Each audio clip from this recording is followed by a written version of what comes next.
but let me get back to the topic that I'd started this hour with, which is the goal to bankrupt America. Basically, what's going on? You know, Osama bin Laden's message to the United States back in November of 2004, and how I believe that ISIS's message is pretty much the same right now. I think that the response that we should be putting out to ISIS right now, instead of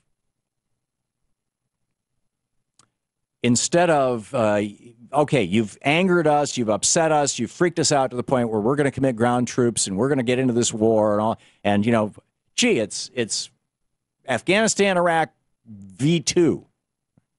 Instead of that, we should be engaged in an aggressive Marshall Plan type of program for the communities in the Middle East that are rational and serving their people. One of here's another thing most Americans don't know. When ISIS takes over a city, the first thing they do is they turn the power back on, they turn the water back on, they get the hospitals functioning, they get the schools running. They're good government terrorists. And, you know, there's been scattered reporting on this. There have been a couple of cases where Western reporters have you know, oh, look at this. They took over this town and in Iraq, and now the town is humming. The women are all covered up, but the town is humming.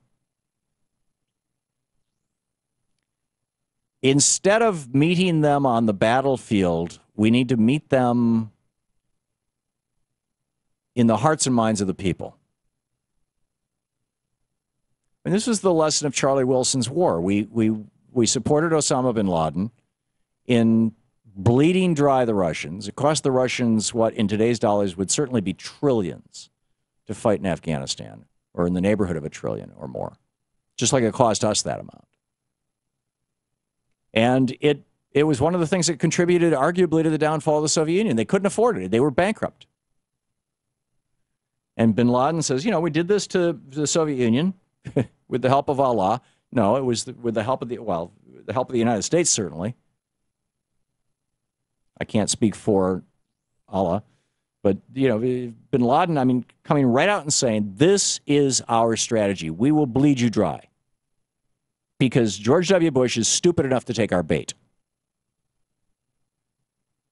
And Bush didn't just take bin Laden's bait. He reinvented America. We got the Department of Homeland Security. Yesterday, I saw a Democratic congressman on TV being interviewed, and he said something about, you know, they might come after our homeland. Homeland? I mean, that's a word that Native Americans can legitimately use, but homeland, really? It's the United States of America.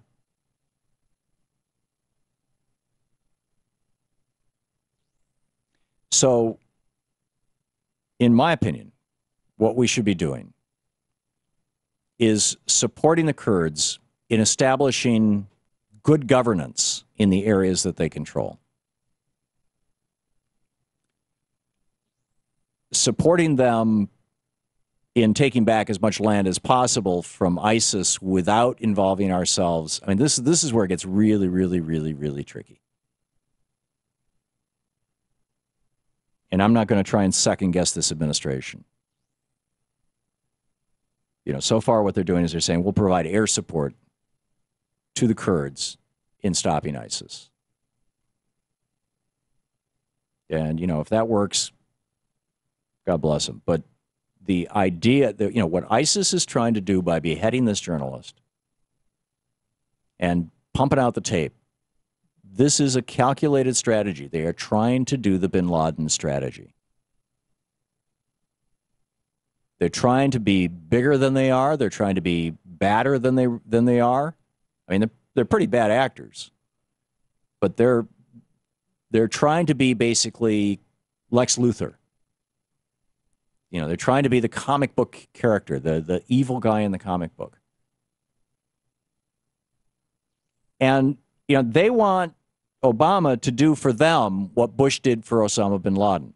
In order for Bush to run up what is going to end up being a $3 or $4 trillion bill. In order for Bush to bail out Halliburton out of near bankruptcy, which is where they were when Cheney became vice president and left as CEO of Halliburton, he left the company in ruins. In order for the Bush administration to bail out their buddies, as bin Laden pointed out, and in order to have this so-called long war, Bush had to create a Lex Luthor character on the other side for him to be Superman. Bush wanted to be Superman. He wanted to, here I am. So there's got to be a bad guy. Superman would be incredibly boring if there wasn't Lex Luthor. And so Bush hyper-amplified bin Laden, how horrible he was. Well, these guys are just trying to do the same thing. Bin Laden is not, bin Laden is no longer around, and President Obama has not so far taken their bait, by and large. And good on him for not taking their bait. We should not be in another long war. It just should not happen. You're listening to the Thom Hartmann Program. Call 866-987-THOM. The only groups that can legitimately take power and hold power over a long period of time are local groups, indigenous groups. That's what we should be supporting.